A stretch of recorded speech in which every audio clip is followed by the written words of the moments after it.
بسم اللہ الرحمن الرحیم۔ شروع اللہ کے نام سے جو بڑا مہربان نہایت رحم والا ہے۔ آج ہم قرآن و حدیث کی روشنی میں حضرت ادریس علیہ السلام کی زندگی اور حالات و واقعات کے بارے میں جو پہلے ایک ویڈیو آپ کے سامنے پیش کر چکے ہیں، اسی کا یہ دوسرا پارٹ ہے۔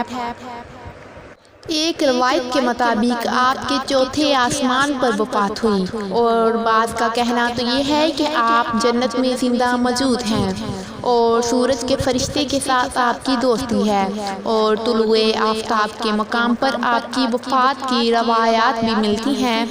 آئیے آپ کو اس بارے میں حدیث نبوی کی روشنی میں تفصیل سے بتاتے ہیں۔ ویڈیو کو آپ نے اسکپ نہیں کرنا۔ سب سے پہلے تذکرہ کرتے ہیں کہ معراج پر نبی اکرم صلی اللہ علیہ وآلہ وسلم نے حضرت ادریس علیہ السلام کو کس آسمان پر دیکھا، تو اس بارے میں امام بخاری نے اپنی صحیح بخاری میں معراج کے ذکر میں حضرت ابو ذر رضی اللہ تعالی عنہ سے روایت کی ہے کہ نبی کریم صلی اللہ علیہ وآلہ وسلم کسی آسمان پر حضرت ادریس علیہ السلام سے ملاقات ہوئی، لیکن یہ ملاقات کون سے آسمان پر ہوئی اس کا ذکر نہیں کیا گیا۔ البتہ امام ترمذی اپنی جامع ترمذی میں حضرت انس بن مالک رضی اللہ تعالی عنہ سے روایت کرتے ہیں کہ نبی اکرم صلی اللہ علیہ وآلہ وسلم نے شب معراج میں حضرت ادریس علیہ السلام کو چوتھے آسمان پر دیکھا تھا۔ اس کے علاوہ کتب تفسیر میں آپ علیہ السلام کا چھٹے آسمان پر ہونے کا ذکر بھی کیا گیا ہے۔ سورہ مریم کی آیت نمبر 57 کے مطابق حضرت ادریس علیہ السلام کو بلند مقام پر اٹھا لیا گیا۔ یہ بلند مقام کیا ہے، اس کی مختلف تفسیر موجود ہیں۔ بعض مفسرین نے اس سے مراد جنت لی ہے، اور بعض کے نزدیک اس سے مراد دنیا میں بلند مرتبہ حاصل ہونا ہے، اور بعض کے نزدیک اس سے مراد حضرت ادریس علیہ السلام کو چوتھے آسمان کی طرف اٹھایا جانا ہے۔ تو چلیے دیکھتے ہیں کہ کتب تفسیر میں اس بارے میں کن کن روایات کا ذکر ہوا ہے۔ ان میں پہلی روایت سورج کے فرشتے سے دوستی والی ملاحظہ فرمائیں۔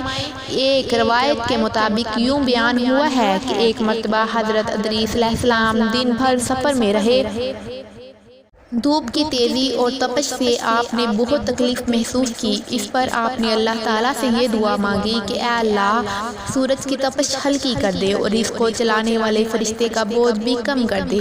اللہ تعالیٰ نے آپ کی دعا قبول فرمائی، چنانچہ اگلی صبح ہی فرشتے نے خلاف معمول گرمی کی شدت میں کمی محسوس کی۔ اس نے اس بارے میں اللہ تعالیٰ سے دریافت کیا۔ اللہ تعالیٰ نے جواب دیا، میرے بندی ادریس علیہ السلام نے سورج کی شدت میں کمی اور تمہارے بوجھ کم کرنے کی درخواست کی تھی، اور میں نے اس کی درخواست قبول کر لی۔ یہ سن کر فرشتے کے دل میں حضرت ادریس علیہ السلام سے دوستی کا شوق پیدا ہوا، چنانچہ اس نے اللہ تعالیٰ سے حضرت ادریس علیہ السلام سے دوستی کرنے کی اجازت مانگی۔ اللہ تعالیٰ نے اسے اجازت دے دی۔ اجازت ملتے ہی آفتابی فرشتے حضرت ادریس علیہ السلام کے پاس پہنچ گیا۔ حضرت ادریس علیہ السلام کو جب معلوم ہوا کہ اللہ تعالیٰ کا ایک بہت ہی معزز فرشتہ اس سے دوستی کا خواہش مند ہے، تو انہوں نے اس سے کہا، تو ملک الموت سے سفارش کر کے میری موت کے وقت میں تاخیر کروا دے، تاکہ بس اللہ تعالیٰ کی عبادت کا زیادہ سے زیادہ وقت مل سکے اور میرے نیک اعمال میں بہت زیادہ اضافہ ہو جائے۔ آفتابی فرشتے نے جواب دیا، ایسا ممکن نہیں، اگرچہ کسی کی موت کا وقت ٹالا نہیں جا سکتا، مگر میں ملک الموت سے آپ کی سفارش ضرور کروں گا۔ پھر وہ فرشتہ حضرت ادریس علیہ السلام کو اٹھا کر چوتھے آسمان پر لے گیا۔ اس نے آپ کو طلوع آفتاب کے مقام کے قریب چھوڑا اور خود اکیلا ہی ملک الموت کے پاس چلا گیا۔ ملک الموت کے پاس پہنچ کر اس نے اپنے آنے کا مقصد بیان کیا۔ اس کی بات سن کر ملک الموت نے کہا، کسی کی موت کی تاخیر کرنے کا اختیار میرے پاس نہیں ہے، تمہاری خاطر اتنا کر سکتا ہوں کہ تمہارے دوست کی موت کا وقت بتا دوں تاکہ وہ اچھی طرح سے تیاری کر لے۔ اتنا کہہ کر ملک الموت نے اپنے رجسٹر میں حضرت ادریس علیہ السلام کا نام دیکھا۔ پھر وہ آفتابی فرشتے کی طرف تعصب بھرے انداز میں دیکھ کر بولا، تمہارے دوست کی زندگی کچھ دیر پہلے ختم ہو چکی ہے، اس کا نام زندوں کی لسٹ میں نہیں ہے۔ میرے رجسٹر میں یہ درج ہے کہ تمہارے وہ دوست طلوع آفتاب کے مقام کے قریب فوت ہو گیا ہے۔ آفتابی فرشتے نے جب ملک الموت کی بات سنی تو جلدی سے حضرت ادریس علیہ السلام کے پاس آیا، مگر اس کے وہاں پہنچتے ہی پہلے ہی حضرت ادریس علیہ السلام فوت ہو چکے تھے۔ اس روایت کے مطابق حضرت ادریس علیہ السلام کی وفات طلوع آفتاب کے مقام پر ہوئی ہے۔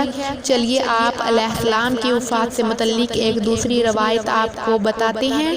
حضرت ابن عباس رضی اللہ تعالی عنہ سے روایت ہے، کچھ اس طرح سے ہے کہ حضرت ادریس علیہ السلام اللہ تعالیٰ کی بہت زیادہ عبادت کرتے تھے۔ شام کے وقت آپ کے نیک اعمال زمین پر بسنے والے تمام انسانوں سے زیادہ ہوتے تھے۔ اس فرشتے کے ذریعے آپ کے نیک اعمال بلند ہوتے تھے۔ اس فرشتے کو آپ کی زیارت کا شوق ہوا، لہذا اس نے اللہ تعالیٰ سے آپ کی زیارت کرنے کی اجازت مانگی۔ اللہ تعالیٰ نے اسے اجازت دے دی۔ چنانچہ وہ فرشتہ زمین پر حضرت ادریس علیہ السلام کے پاس آیا۔ اس نے آپ کو اپنا تعارف کروایا اور اتنی زیادہ عبادت الہی پر آپ کی تعریف کی۔ اس پر حضرت ادریس علیہ السلام نے ان سے کہا کہ اگر تو فرشتہ ہے تو کیا تو ملک الموت سے میری موت تاخیر کی سفارش کر سکتا ہے؟ میری خواہش ہے کہ مجھے میرے رب کی عبادت کے لیے زیادہ سے زیادہ وقت مل جائے۔ آپ کی بات سن کر اس فرشتے نے جواب دیا، کسی کی موت میں تاخیر کروانا کسی کی بس کی بات نہیں، لیکن میں ملک الموت سے اس بارے میں ضرور بات کروں گا۔